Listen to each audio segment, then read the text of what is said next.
Hello and welcome. So, I would probably dedicate this session to my father-in-law, Dr. R.K. Jaju, जिनकी एक बात है जो मैं हमेशा याद रखता हूँ और वो ये कहते हैं कि money saved is money earned and इसी के साथ ये जो वेस्टेज रोकने की मेंटालिटी है in anything in life, that is a mind set, it's a conscious effort कि आप वेस्टेज को कैसे रोक सकते हो। एंड जहाँ तक हॉस्पिटल्स का की बात है, there are 7 levels where there is immense wastage happening and one can very easily attack these 7 levels. So सबसे पहली बात जो है ना कि जहाँ आप वेस्टेज को रोक सकते हो, अपनी प्रॉफिटेबिलिटी इंक्रीज कर सकते हो, the first thing is every patient जिसका आउटकम, जो प्रिडिक्टेड आउटकम है उससे उससे अगर अलग होता है, that is a loss of revenue. मतलब अगर सपोज कोई पेशेंट है जिसको 3 दिन में घर जाना है और वो 2 दिन और रुक रहा है, that is a loss of revenue. यहाँ से चालू होती है बात। दूसरी बात, सपोज कोई पेशेंट है, आपने उसको ऑपरेट करा, उसके कुछ इन्फेक्शन हो गया, यूरिन में हो गया, कहीं और हो गया, चेस्ट में हो गया, वो पेशेंट और रुक गया। पेशेंट को तो परेशानी है ही, आपको भी बहुत परेशानी है obviously. The third thing and the worst is if the patient does not become well and he can not go home alive, death हो जाती है, तो of course that's a very very big loss to the society as well as loss to the hospital, loss to hospital in terms of naam, in terms of problem, and also in terms of revenue. So अपने outcomes को हम कैसे better कर सकते हैं, ये सबसे important. The reason why I have taken it first is, देखिए मिसहैप्स, प्रॉब्लम्स सारी की सारी ऑर्गेनाइजेशंस में, स्पेशली हॉस्पिटल्स में होंगी, मगर you take every mishap as कि भाई ये तो होता है, अपेंडिक्स के अंदर वुंड इन्फेक्शन हो सकता है, तो मतलब फिर कोई लड़ाई नहीं है अगर आप अपने अपेंडिक्स में वुंड इन्फेक्शन को एक्सेप्टेबल कर लिया तो। So what we are saying is कि जो होता है या जो किताबों में लिखा है कॉम्प्लिकेशन, वो एक्सेप्शन है। The rule is everybody who is coming to the hospital, hospital के जो एडमिनिस्ट्रेटर्स हैं, स्टाफ है, जो भी कोई, उसका एम तो यही है कि पेशेंट को बेस्ट करके we have to send that patient home. So इसके लिए क्या करना है, इसके लिए 5 बहुत इंपॉर्टेंट चीज़ें। पहली बात चेकलिस्ट है। सो एक बहुत सारी किताबों में इस चीज़ का, अतुल गवांडे की एक किताब है चेकलिस्ट मैनिफेस्टो, तो उसके अंदर देखेंगे कि 1920 में जो पेशेंट्स कार्डियक सर्जरी, जिन बच्चों की कार्डियक सर्जरी होती थी, और जो लोग वर्ल्ड वॉर 1 में जो फाइटर पायलट थे, उनकी जो मोर्टेलिटी थी वो ऑलमोस्ट सेम थी।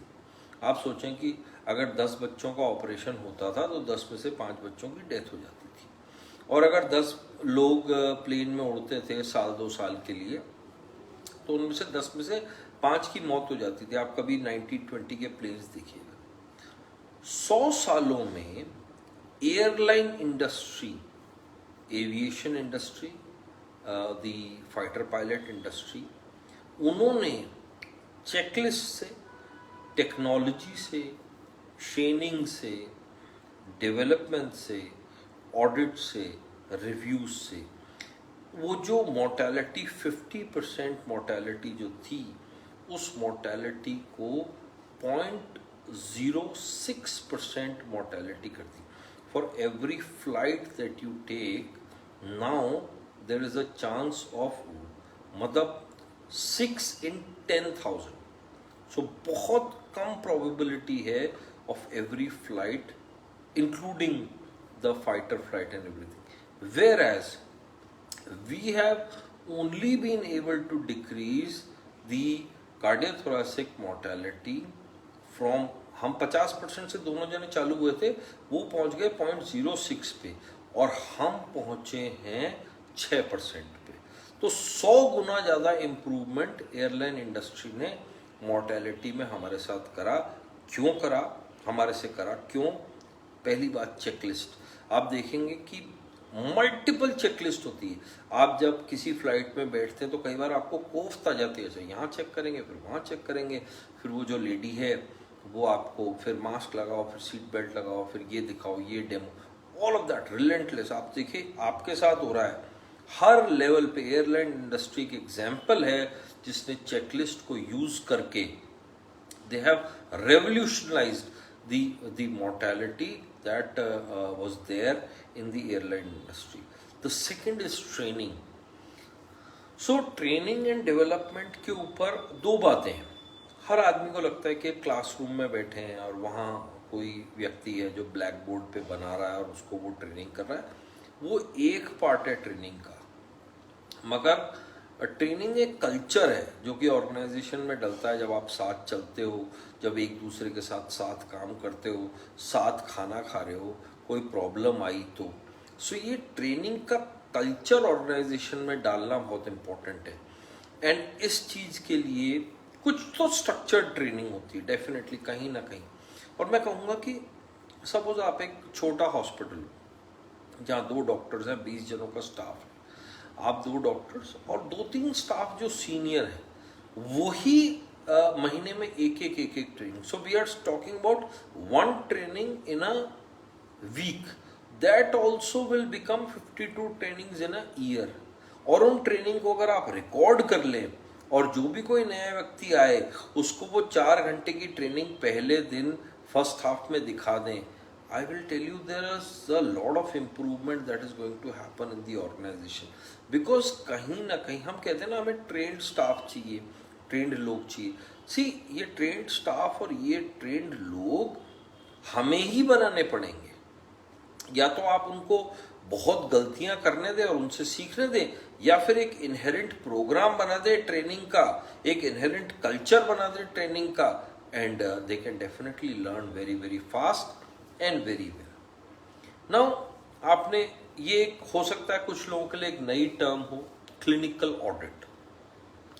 सो जो लोग अकाउंट से जुड़े हुए हैं उनके लिए बहुत आम है कि ऑडिट क्या होती है, बट जो लोग अकाउंट से जुड़े हुए नहीं हैं उनके लिए ऑडिट कई बार कि ऐसे ऑडिट क्या चीज़ है। तो basically audit is nothing but आपने एक स्टैंडर्ड सेट कर लिया। देखिए ऑडिट कैसे चालू होती है, ऑडिट की जो साइकिल, कि आपने ये कहा कि यार ये मरीज 3 दिन हॉस्पिटल में रुकना चाहिए। अब अगर कोई भी मरीज सपोज 3.5, 4, 5 दिन रुक रहा है तो वो क्यों रुक रहा है, आपने उसके कारण देखे, आपने उस जो वो कारण देखे कि यार 4 दिन इसलिए रुका, इसको डाइट नहीं समझाई थी, इसको बाकी सारी प्रॉब्लम थी, इसको पेन बहुत ज़्यादा हो रहा था, आपने वो चीज़ें इवेल्युएट करी, ठीक है।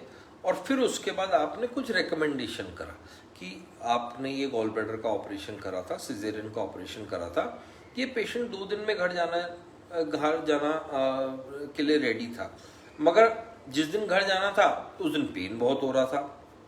तो क्या पेन मेडिकेशन आप उसके दौरान दे रहे हैं, वो मेडिकेशन आपको रिकमेंडेशन करनी है और फिर कुछ दिनों बाद फिर चीज़ों की ऑडिट करनी, इसको क्लिनिकल ऑडिट कहते हैं। और देखिए अगर पेशेंट कंफर्टेबल होगा, पेशेंट बेहतर होगा, पेशेंट का आउटकम बेटर होगा, definitely everything will become sort of profitable and the wastage of, आज अगर कोई भी पेशेंट रुकता है तो वो आपका ह्यूमन रिसोर्स, आपकी लाइट, आपके पंखे जरूरत से ज़्यादा, so he is utilising that which should be avoided. The fourth thing is regular review. So बड़ा इंपॉर्टेंट है। क्या है कि खासकर जो लोग बिजी होते हैं, 2 डॉक्टर्स हैं, 3 डॉक्टर्स हैं, अपनी प्रैक्टिस के साथ ही बहुत बिजी हैं, तो क्या है कि हम हमेशा फायर फाइटिंग करते रहते हैं। इसका मतलब ये है कि आज अगर किसी से कोई गलती हो गई, कोई प्रॉब्लम हो गई, तो फिर कच्चा चिट्ठा सारा खुलेगा। उससे बेटर ये है कि महीने में, हफ्ते में, 15 दिन में कुछ समय ऐसा रख लें जहां कुछ चीज़ों को हम रिव्यू करेंगे। अब रिव्यू किन चीज़ों को करनी है? उन चीज़ों को रिव्यू करनी है, उसका लास्ट पॉइंट आएगा।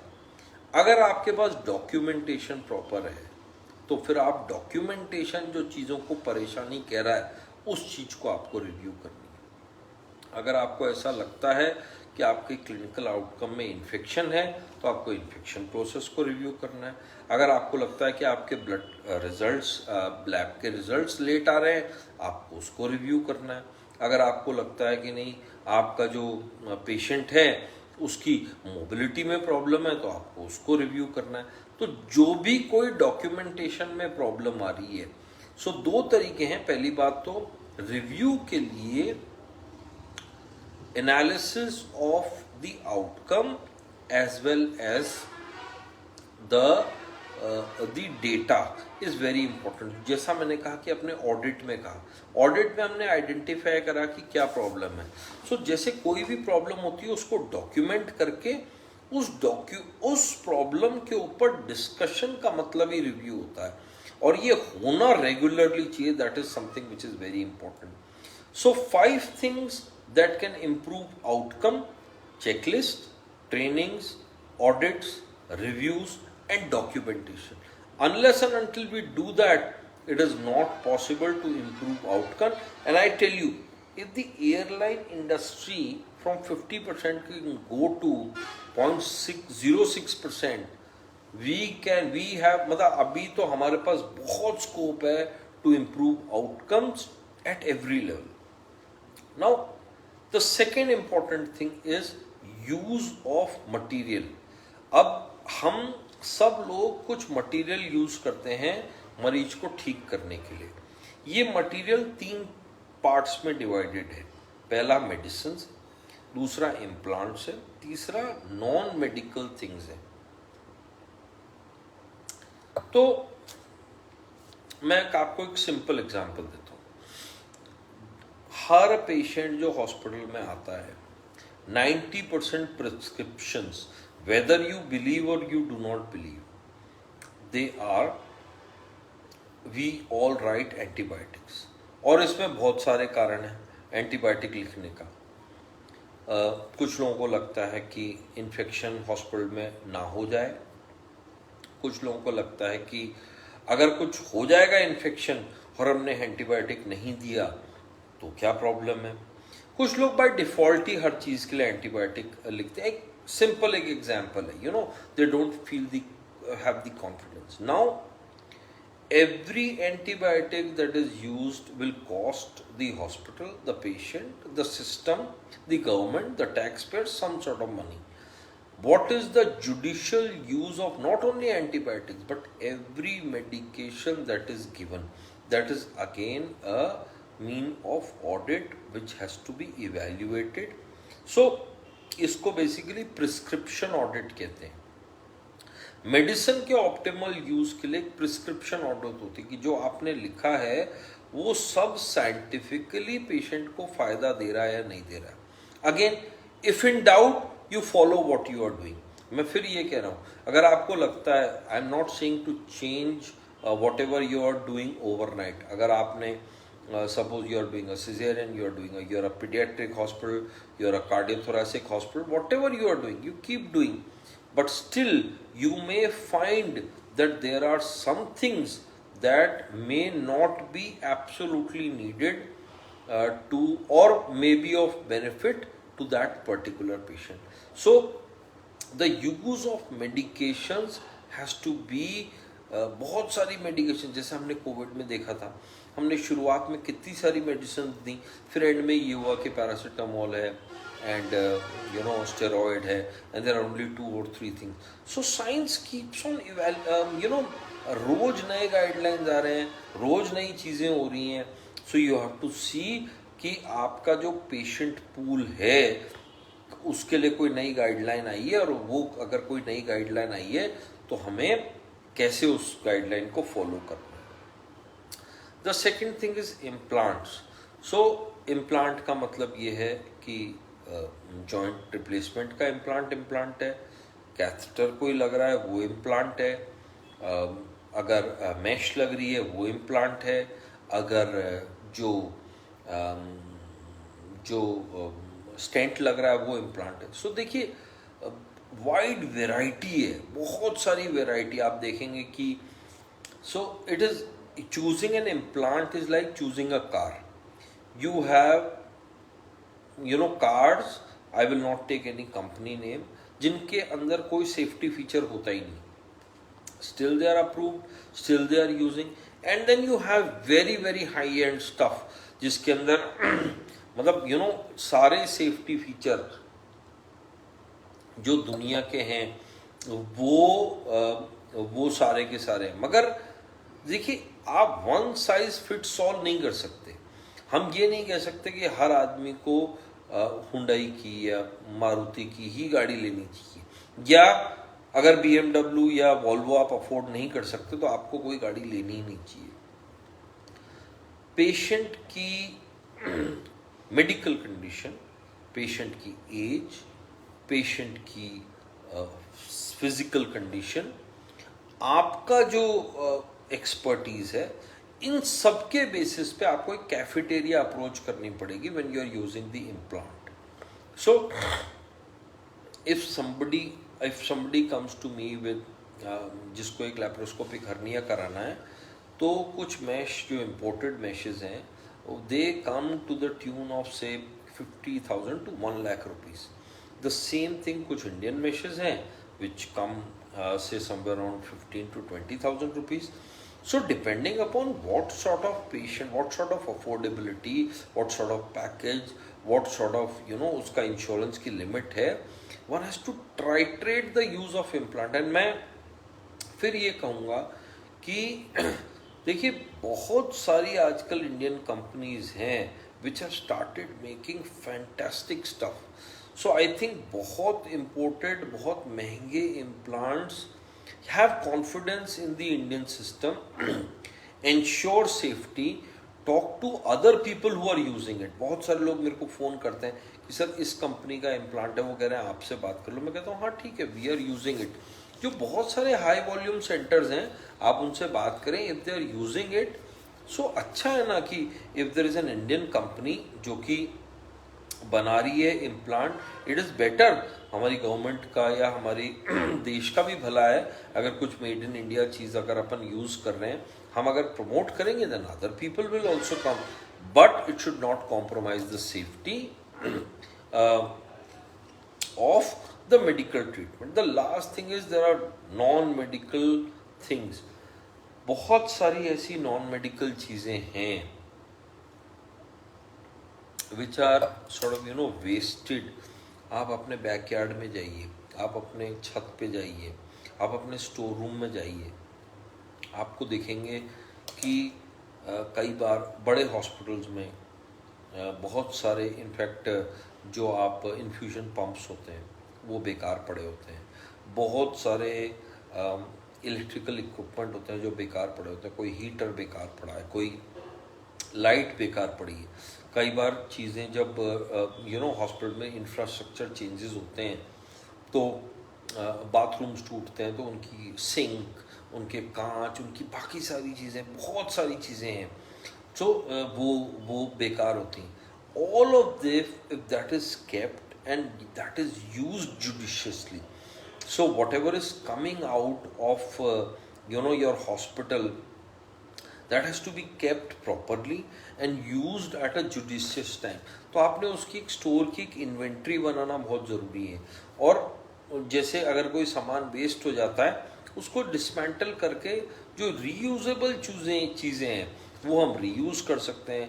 केबल्स हैं, ट्यूब्स हैं, इलेक्ट्रॉनिक इक्विपमेंट है, बहुत सारी चीज़ें, कंप्यूटर के अंदर से बहुत सारी चीज़ें जो हम रीयूज़ कर सकते हैं। So all of that has to be reused to ensure that the recurring cost, the maintenance cost of the equipment and other things comes down। No, अभी तो हम ये बड़ी जनरल सी बात कर रहे थे, हम अब ये बात करें। देखिए किसी भी हॉस्पिटल में आज की तारीख में अगर आप एक टर्शरी मतलब ऐसा हॉस्पिटल जिसमें एक CT स्कैन है, कैथ लैब है, इन सब चीज़ों को बना रहे हैं, तो बेसिकली लैंड और बिल्डिंग और इक्विपमेंट, इसकी कॉस्ट ऑलमोस्ट सेम होती जा रही है, ऑलमोस्ट सेम। एक समय ऐसा था कि 80% लैंड और बिल्डिंग की कॉस्ट थी और 20% कॉस्ट जो थी वो इक्विपमेंट की थी। But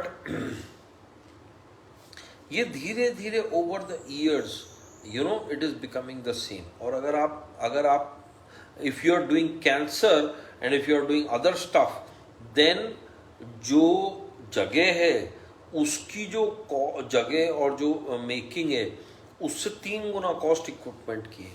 so upkeep of biomedical equipment, and you don't realise over the years जो छोटे हॉस्पिटल्स भी हैं वो भी ओवर द ईयर्स बहुत सारे जो इक्विपमेंट है, इनफैक्ट छोटी छोटी क्लिनिक्स होती हैं जो बहुत सारे इक्विपमेंट गैदर कर लेते हैं। सो मैं चालू करूंगा क्लीनिंग ऑफ द इक्विपमेंट। देखिए ये बड़ा बेसिक सी चीज़ है। जो भी कोई व्यक्ति है, देखिए क्या we will come to manpower and then I will say cleaning, servicing regularly, training for use, electronic fluctuation, उसके लिए हम यूपीएस या स्टेबलाइजर यूज करें, timely replacement, and who is responsible.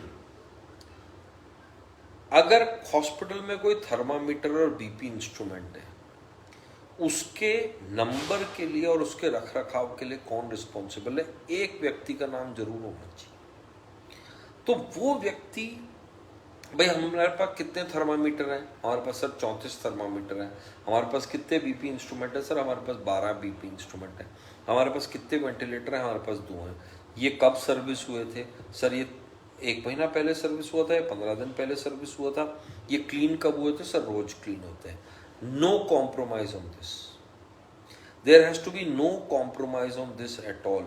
Rose clean होने चाहिए, काउंट कंप्लीट होना चाहिए, जो खराब है वो ठीक होने चाहिए, अगर जो ठीक नहीं हो सकते वो कंडेम होने चाहिए, जो कंडेम हुए हुए उनका जो या तो उनको बेच दें और उससे वो ले लें जो भी कुछ आप you want to buy back or whatever, और you dismantle, you get the equipment और यू कीप द जो उनका अंदर का सामान है, और जब दूसरा खराब होता है उसके अंदर उसको रिप्लेस करें। That is it. So again जैसे रिव्यू है, सो यूज ऑफ मेडिसिन का एक रिव्यू होना चाहिए महीने में एक बार, एंड बायोमेडिकल इक्विपमेंट का भी। एंड आई टेल यू, अगर आप रेगुलरली हर महीने इन सब चीज़ों का रिव्यू कर रहे हैं, so most of the reviews will not take you more than 20 minutes. आप शुरुआत में भले 1 घंटे का कर लें, मगर आप अगर शेड्यूल कर दें कि आपको करना है, तो आप 20-25 मिनट में अपने हॉस्पिटल के बायोमेडिकल इक्विपमेंट का रिव्यू कर सकते हैं। So optimal use of staff and doctors. अब ये बात जो है, ये देखिए, डॉक्टर और अच्छा ट्रेन नर्सिंग स्टाफ, यही बॉटलनेक है हेल्थ केयर की। इंडिया में नहीं, throughout the world. Throughout the world there is shortage of doctors, there is shortage of train staff, shortage of nurses, shortage of everything. और किसी चीज़ की अगर shortage है तो उसको अच्छी तरह से यूज़ करना सबसे इम्पोर्टेंट है। सो इसको आप बहुत सारी चीज़ों से यूटिलाइजेशन, अगर आपके पेशेंट 8 बजे आ जाते हैं तो आपका डॉक्टर 8 बजे क्यों नहीं आता? अगर आपके पेशेंट 4 बजे बाद नहीं आते तो आपका डॉक्टर क्या कर रहा है 4 बजे बाद आके? और अगर आपका डॉक्टर अगर 4 बजे बाद नहीं रुक सकता तो ऐसा क्या है कि आपके पेशेंट सुबह 8 बजे नहीं आ सकते? See, all of this has to be managed by very clear cut communication. Staff 10 minute late है तो डॉक्टर बैठा है, डॉक्टर और स्टाफ बैठा है, पर पेशेंट टाइमली नहीं आया। All of this has to be managed very very properly, क्योंकि डॉक्टर और स्टाफ का जो टाइम है, 90% टाइम डॉक्टर और स्टाफ का वो पेशेंट को मैनेज करने में जाना चाहिए। 10% टाइम आप बाकी मीटिंग्स या जो भी कोई चीज़ें उसके अंदर कर सकते हैं, but 90% of the time they should be. आज देखिए, अगर आप बैट्समैन हैं, अगर पिच पे बैटिंग नहीं करेंगे तो फिर फ़ायदा क्या है? अगर पूरे टाइम फील्डिंग ही कर रहे हैं, so what is the point of you being in the team? You are not there to field. So a doctor is not there to attend your meetings or just sit in the room or do whatever. The doctor and the staff has to be completely engaged in patient care almost 90% of the time.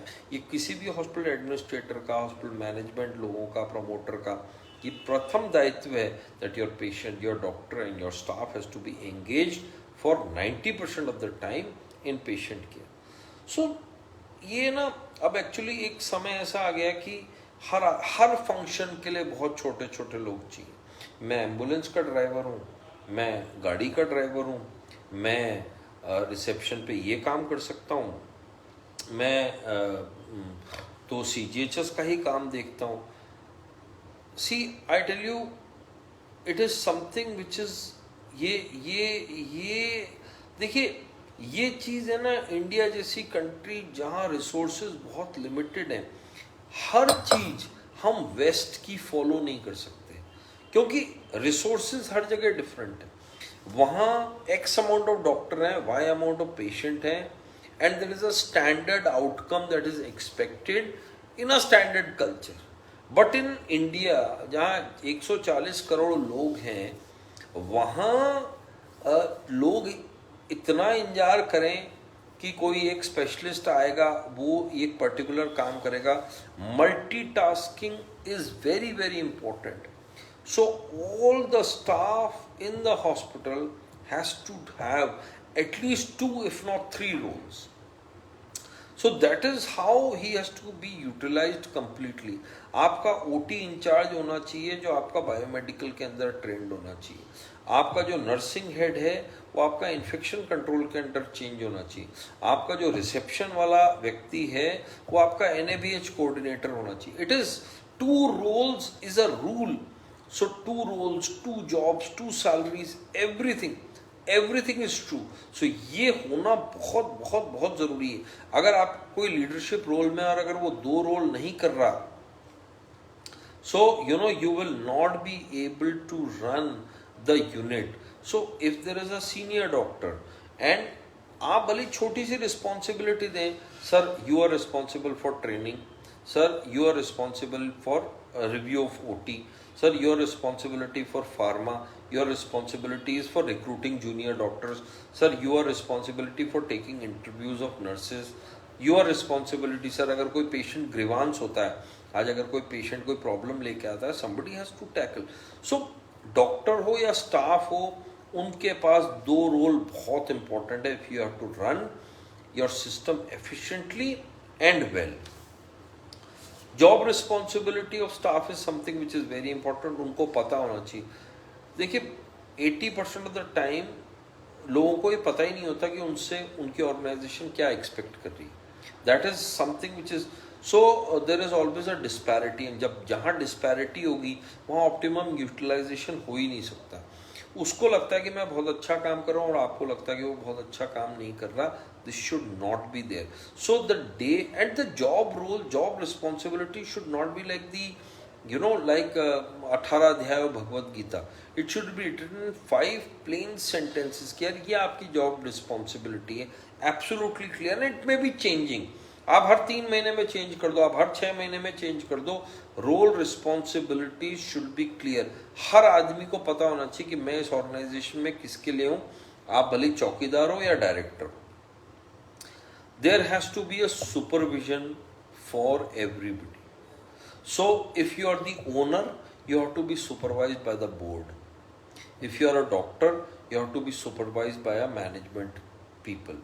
If you are a head, you have to be managed by a group of doctors. If you are a staff, you have to be managed by a head. If you are a new person, you have to be managed by a mentor. So supervision.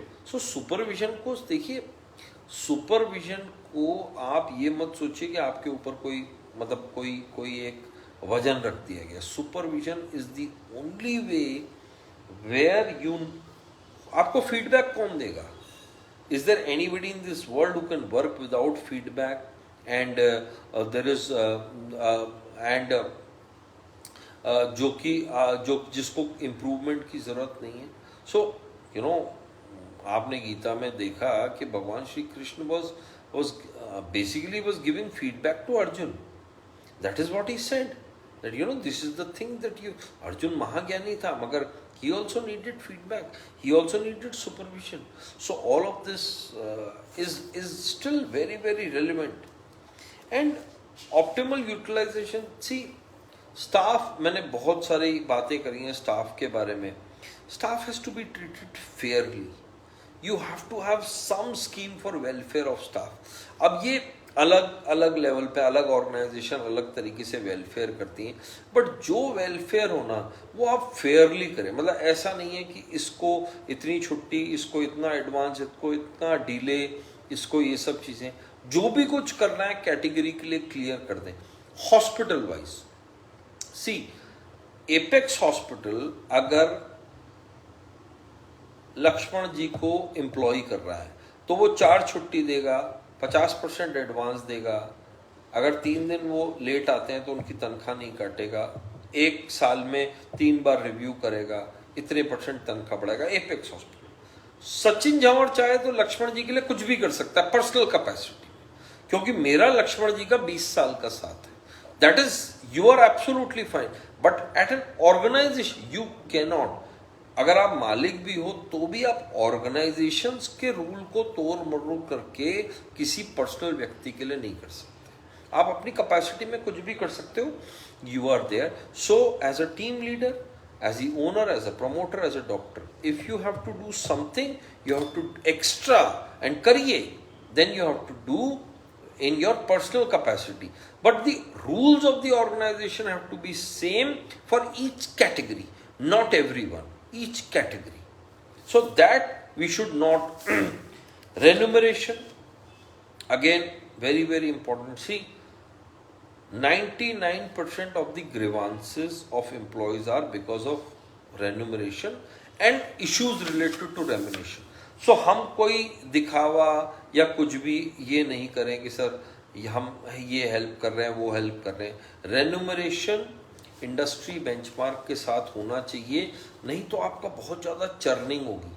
और अगर आपकी बहुत ज़्यादा churning होगी तो आपकी बहुत ज़्यादा वेस्टेज होगी. बिकॉज कोई भी नया एम्प्लॉई आता है, वो चीज़ों को सीखता है, सब कुछ करता है. It takes a lot of time. There is no point. So आपका जो, see, if you are giving industry benchmark, if your processes are fair, if the review system is there, the job role and responsibility is clear, if there is any incentive that you want to give is there, if the career path is there and still the employee wants to go, welcome. But if these things are not there, you have to put them. Otherwise वो यही struggle चलता रहेगा लोगों को train करने का, और एक दिन आप थकार के यही कहेंगे कि यार बिजनेस एक्सपैंड करने से कोई फायदा नहीं, बिकॉज आपको ट्रेंड मैन पावर नहीं मिलती. So the building blocks of optimising human resource should be there in every organisation. Hospital में तो और भी ज़्यादा है.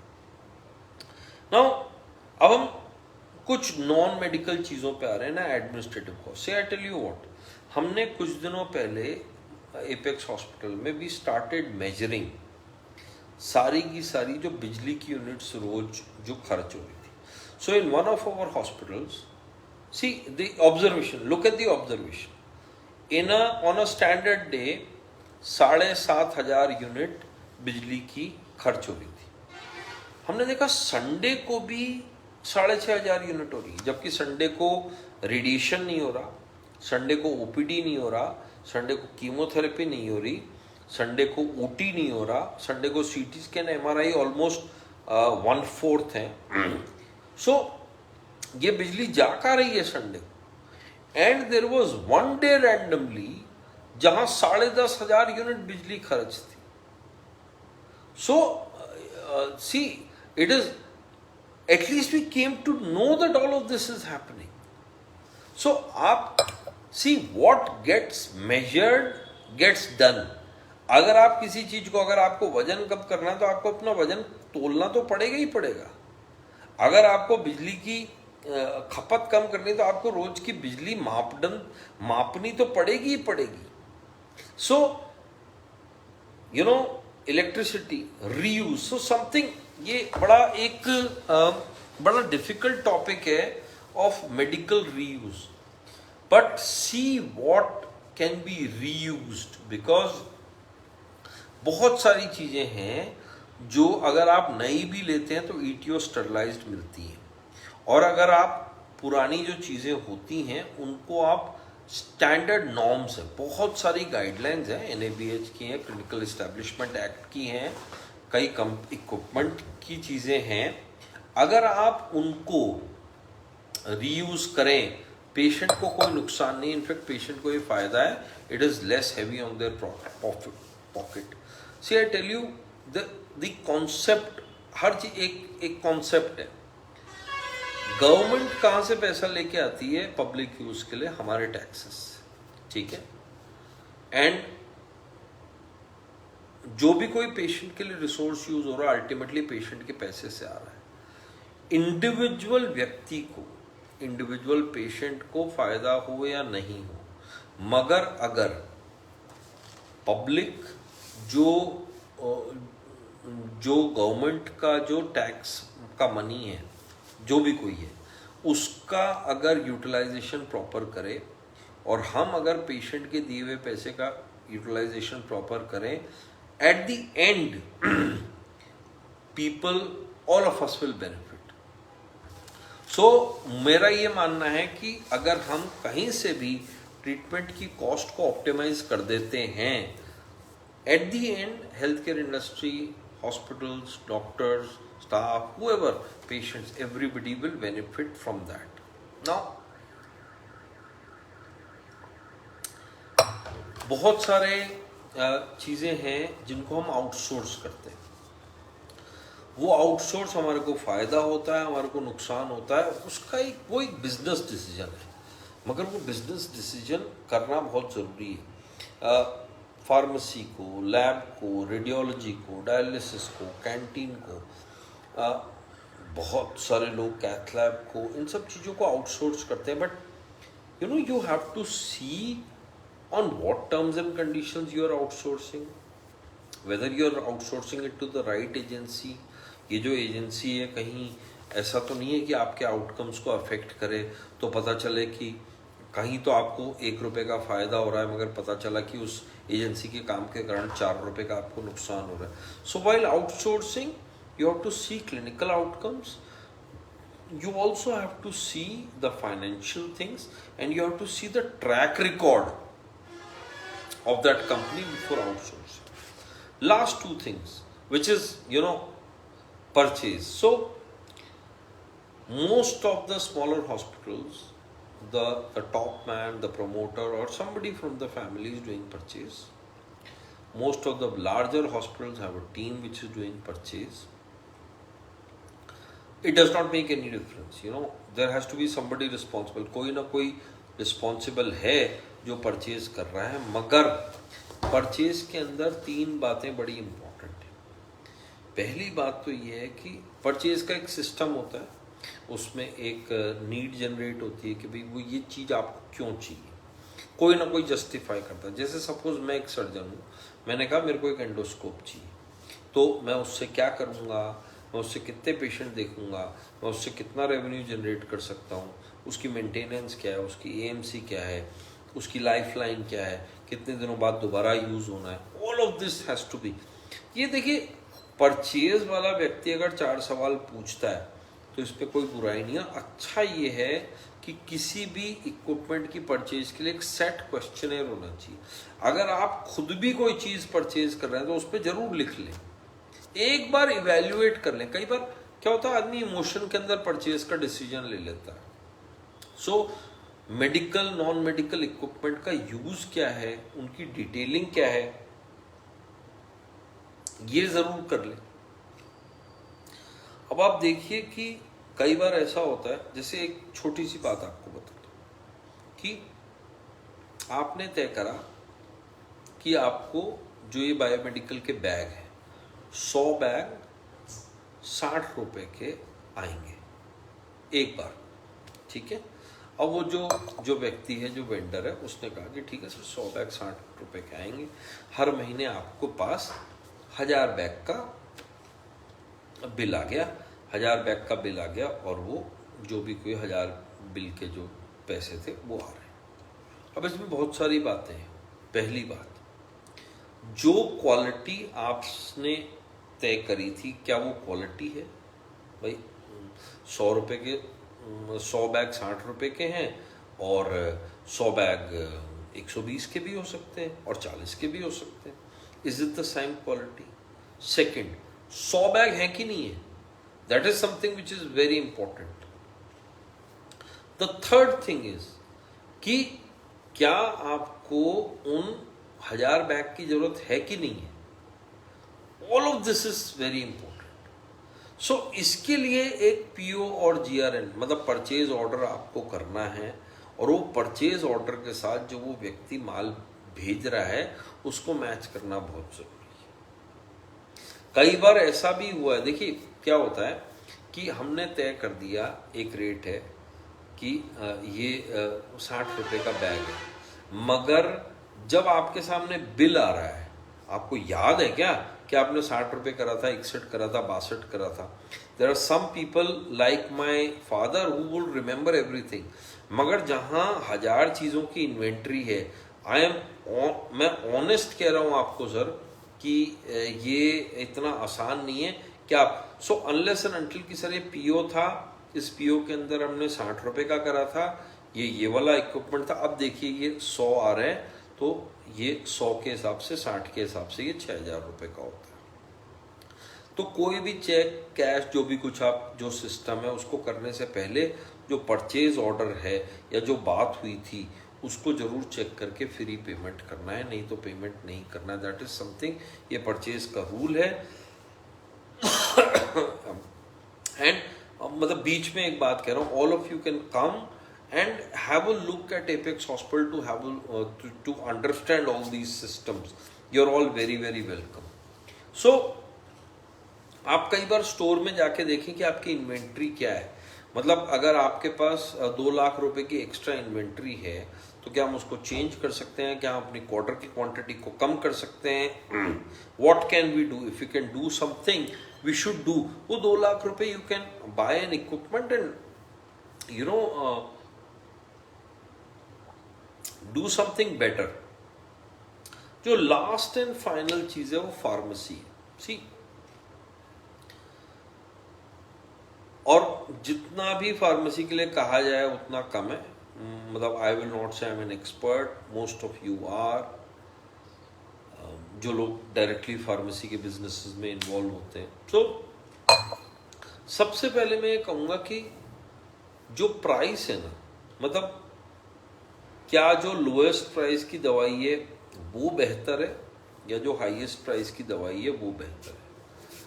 अब ये बहुत डिफ़िकल्ट चीज़ है. तो मुझे ऐसा लगता है कि फार्मेसी में आउटकम, पेशेंट रिजल्ट क्या है, that is the most important thing. Because अगर आपने कोई दवाई दी और अगर उसका असर अच्छा नहीं हुआ तो आपका पेशेंट ठीक नहीं होगा, ठीक नहीं होगा तो आपका बिजनेस ही ख़त्म हो जाएगा. So it is not a matter of high cost or low cost.